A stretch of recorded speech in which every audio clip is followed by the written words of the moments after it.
This is Walt Disney World Today. Give us 5 minutes and we'll give you the world. It's Monday, November 7th, 2005, and this is episode number 20 for Walt Disney World Today. I'm your host, Matt Hochberg from mgmstudios.org. On the show today, our panel includes co-author of the unofficial guide to Walt Disney World, Len Testa. Welcome, Len. Hello. We also have the man of many talents, one of which is Walt Disney World trip planning guru, Mike Scopa. Welcome, Mike. How you doing, Matt? Outstanding. And back for some more fun is Sue Pizzatoro of Small World Vacation. Sue, I didn't have to practice pronouncing your last name this time. Oh, I'm glad to hear that, and it's great to be back. Thank you. And I should mention that Sue's company is one of the leading travel agent companies out there for planning your next vacation in Walt Disney World. And you can reach Small World Vacations at www.wdwvacations.com. And our final panelist is synonymous with saving money at Walt Disney World. She is, of course, the author of MouseSavers.com, the one, the only, Mary Waring. Welcome to the show, Mary. Well, thank you. I'm so thrilled to be synonymous with anything. Well, we're glad to have you, certainly. And now that we've got the dynamic duo of you and Sue, we can answer any question about saving money at Walt Disney World. I'm fairly certain. No pressure. Right. And because we've got both you and Sue on the show today, we thought we'd take advantage of your collective expertise and talk all about the animal kingdom. Okay. Save your money. Don't go there. No, I'm only kidding. Seriously, though, today we're going to be discussing how to best pick out a Magic Your Way package. So I'm going to put Mary right on the spot, and I'm going to ask her, Mary, when you're getting a package from Disney, where's the best place to start? Well, you know, the short answer is that you may want to look into whether you really even want a package. Because while Disney has really improved the value of its vacation packages in the past couple of years, it sometimes is less expensive to purchase the package components separately. So that's the first thing you have to decide is whether that's really what you want. Because I know that in the past you hit upon it a little bit that the packages used to be terrible that Disney offered. Yeah. Yeah, the individual components cost significantly less than buying them in a vacation package for them up until 2003. But then they really kind of cleaned up their act on that issue. And now, actually, in the last year, Disney's been offering more discounts on vacation packages overall than it has been on individual components. So just when you thought you knew how it all worked, it's starting to look like vacation packages are frequently the way to go if you really want to save. What's typically included in those vacation packages? Well, the basic vacation package is just your room and your tickets. And because of the new Magic Your Way packages that were introduced last year, or this year I should say, as of January 1st, 2005, you now are not tied to having the same number of days on your ticket that you're staying in a hotel. So that gives you some flexibility. So you can stay in a resort for 7 days and only have to buy a 1-day ticket? If you wish. That's right. Or you can buy a 10-day ticket. So that gives you a lot of things to play around with. It also makes it that much more complicated, although in theory the idea was to make this more suited to people's needs. It can also make your decision-making process a little more complicated. Now, I got a question for Sue, being the resident travel agent. Yes? Do the packages that you, as a travel agent, or any travel agent for that matter, can offer, are they any different than the packages we can get directly from Disney? No, Disney is our travel supplier, so we get the packages from Disney. What we offer as travel agents that Disney might not offer, it might be the same price, but what we offer is we will actively search for discounts even when the guest does not ask us for a discount. Okay. Whereas with Disney, if you don't ask them, sometimes they will not volunteer that information. I would even venture to say not sometimes, always. They're not volunteering anything.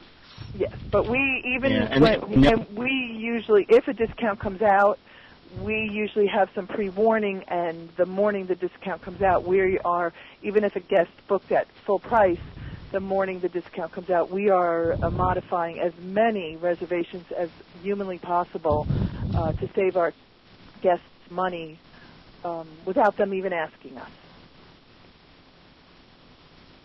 I have a question. If I see a package that looks to be pretty good and I am an annual pass holder, would I be able to say I'd like a one-day Magic Your Way ticket and not even use that but use my annual pass? Would I save money doing that? In some circumstances, yes. And in fact, I'm going to be doing that myself for an upcoming trip because I wanted some package components that were a good deal. And so I'm just buying a one-day ticket, and I'll either throw it away or I'll use it, against a future annual pass. Because if you hold on to it and don't actually use it during your vacation, you could always trade it up to an annual pass later on.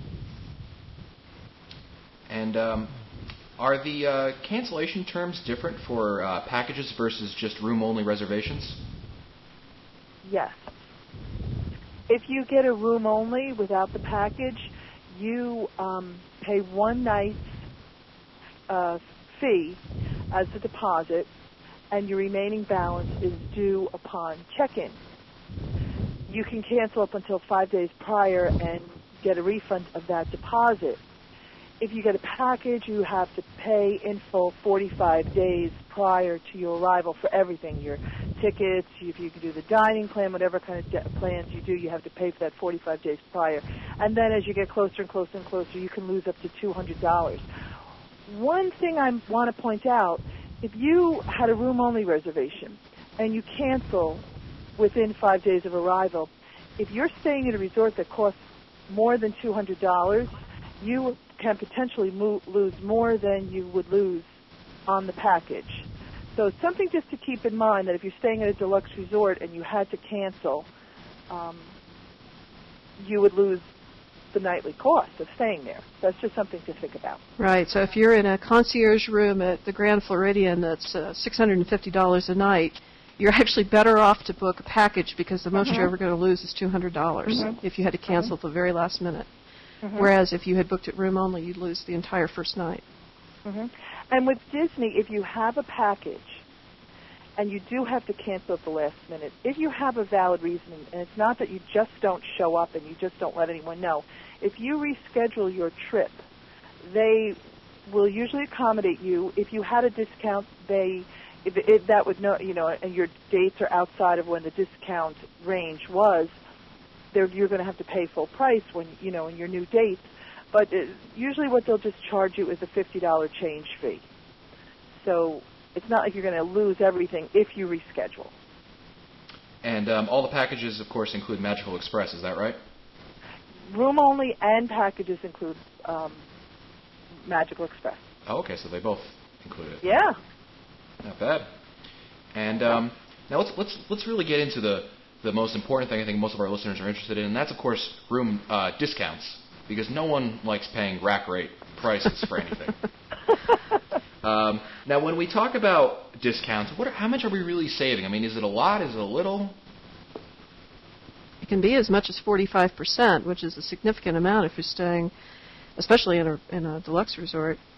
I can tell you that actually the reason I started Mouse Savers was that on our honeymoon, I got the best discounts I knew about, which were the AAA discounts of 10% on my room. But I also bought an annual pass because we were staying for 14 days. I didn't realize that I could get an annual pass holder discount on my room rate, which would have saved me 40%. The difference in cost would have been about $2,000 on our 2-week vacation. So when I found that out, needless to say, I was not happy. And that was actually one of the reasons I started the site. Wow. And, hey, Sue, I heard that there's some new discounts, something new just came out last week. Is that right? Yes. Right now, for check-in between January 1st and March 8th, Disney's giving you a percentage off your room. I'm not exactly sure what it is. Mary, do you know what the percentage is? Does it I haven't matter? calculated it, but it's fairly small, maybe 10%, something like that. Yeah, that's what I thought. But what they're giving you is you must get a package with some sort of ticket. With the ticket, they will give you, at no additional cost, the hopping feature, which lets you go from park to park to park within one day, and the water parks and more fun, which is water parks, Pleasure Island, Disney Quest, and Disney's Wide World of Sports. Per person, that would cost you $85.20. So you're saving that plus the discount on your room. And some people say, well, I'm not going to the water parks anyway in January, so big deal. Well, there's still Disney Quest. The parks close early in the middle of the winter, so you get that for no additional cost. So I think, considering there's no other discounts out there, I'll take it. Better than paying full price, that's for sure. It's not the deepest discount I've ever seen, but I imagine Disney gears its discounts according to what kind of bookings they have, future bookings they already have. So, I guess they don't feel they need to give the store away this time. They're just giving some sort of discount. To give you an example, I'm sorry. No, go ahead, Mary. To give you an example of the kind of savings you could get with this new package that's out, let's say you wanted to stay 7 nights at Pop Century on a Magic Your Way package for 2 adults, and you wanted to get 10-day premium tickets and add the no expiration so that if you didn't use some of your extra days, you could use them on a future trip.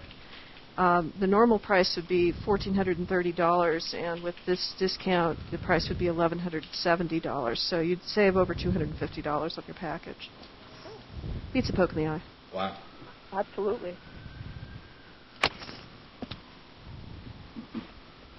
So, Mary, do you think that Disney's going to continue to offer these kinds of discounts? I think we'd heard that one of the things that Russ was supposed to do was to reduce the number of discounts. Of course, their goal is always to reduce the number of discounts if they possibly can, but the reality is that there will always be off-season. And in the off-season, I think Disney is always going to be forced to offer some sort of discount or incentive, and we saw a particularly juicy one this last fall. Late August and all of the month of September is always a very slow time for Disney, and so this year they offered free dining, which was just an amazing deal. And I think we'll continue to see that in that type of time of year, and certainly in January and the first half of February is always slow. So some of those times of year, I'd be very surprised if we saw all discounts disappear. Mary, you talked about the dining plan, and it's probably something that I get the most questions about, just on a personal level. And I was wondering, maybe you and Sue could talk about this, because I've heard a lot of conflicting information about the dining plan. Can you explain it a little bit to our listeners, and who should get it and who shouldn't? Well, if you only eat, at the counter service or fast food dining restaurants, then the dining plan might not be a good deal for you. But if you eat at least one full-service meal a day, in most cases you almost can't go wrong with this dining plan, because it's $35 a day for an adult, and that includes one table service meal, one counter service meal, and a snack, such as a popcorn or water or soda. And it's not hard at all to run up $35 worth of food for an adult on that, and it's $10 for kids. So, wow. $10 a day, so not hard for them to run up that much money either. Exactly. It really, some of the meals, I figured I added up. I tried to see where you could save the most by using the dining plan for a table service meal, and some of them were, if you were to pay cash, it could cost an adult around $65, tax and tip included, and this is assuming you order the most expensive items on the menu. But this is, even if you break even, I think there's intrinsic value in this package, because you're going on vacation, and it's so much fun to go into a restaurant. It's all paid for. You can order whatever you like. You don't have to see the bill at the end, which is always kind of a downer when you're at Disney World, because it is expensive to eat there. And you can completely lose touch with reality, and you have a set amount before you leave. This is going to be my room, my tickets, my meal. I'm done. So for people who don't go to Disney very often, and it's it's not like us crazy people that go there for work. But when you're going there on vacation, it's nice to know how much you're spending in advance and to really be like a kid in a candy store and just order whatever you want on the menu and have a really good old Disney time. Well, Mike, I hear that you've got some opinions on the dining plan. Is that right? I think I can echo a little bit of what Sue has said, and also I'd like to throw in my 2 cents. Many times I've talked with people who are planning their initial trip to Walt Disney World, and they ask about the dining plans. And I sort of steer them away because they don't know what they're getting into when they go down there. And although I try as best as I can to describe what it's like to spend a week down there and how to tour through the parks and how to navigate there and make best use of their time, if they get tied into a dining plan, they may find themselves being very frustrated because they may spend more time in a restaurant than they really want to. So what I try to do is I try to suggest to anyone who's going for a first-time visit to get an idea as to what it takes to tour a park and to get involved with making sure they eat for their family's needs, every day they're in the park. And then on their second and third trip, consider the dining plan. I just think that some people may not have a real good handle on their very first trip as to how to deal with the time in the parks and the time in the restaurants. That's just my 2 cents. Yeah, but see, Mike, that's where a good travel agent comes in because we help them with their itinerary and help them figure out where to eat and maximize that plan, Mike. But that's not a plug, not at all. No, it really is true. It really is true. If you're on your own, it is confusing, and that is why we go there so often so that we can try out all those restaurants and make true personal suggestions that we feel It's confident. a deep sacrifice, but It's terrible. It's terrible. It is true though that a very educated Walt Disney World consumer can make best use of their dining plan than the person who is going there on their initial visit. I have to agree with you on that, Mike. And I also think for somebody going on a very short trip, a lot of times a first-timer will think they can do the whole thing in 4 days. I thought that the first time I went. And there's no way we would have covered any territory at all if we had also been trying to do sit-down meal every day in 4 days. We wouldn't have gotten anywhere. So, you do have a good point there. Mm-hmm. Well, that's it for us today. This has been episode 20 of Walt Disney World Today. Be sure to visit the Walt Disney World Today website at www.wtoday.com for the show notes, as well as the ability to send us all of your comments about this podcast. And please be sure to send us all of your questions to questions@www.today.com. As always, you can look for our new shows on Mondays, Wednesdays, and Fridays of every week. I'd like to also thank Sue Pisatoro of Small World Vacations. That you can find Small World Vacations online at www.vacations.com. And I'd also like to thank the one and only Mary Waring for being on the show. And, of course, you can find Mary's website at mousesavers.com. We'll have all the links in the show notes for you to get to in case you didn't hear it or whatever reason. Maybe I slur my words. For Len Testa, Mike Scopa, and Mike Newell, I'm Matt Hochberg. We'll see you on the next show.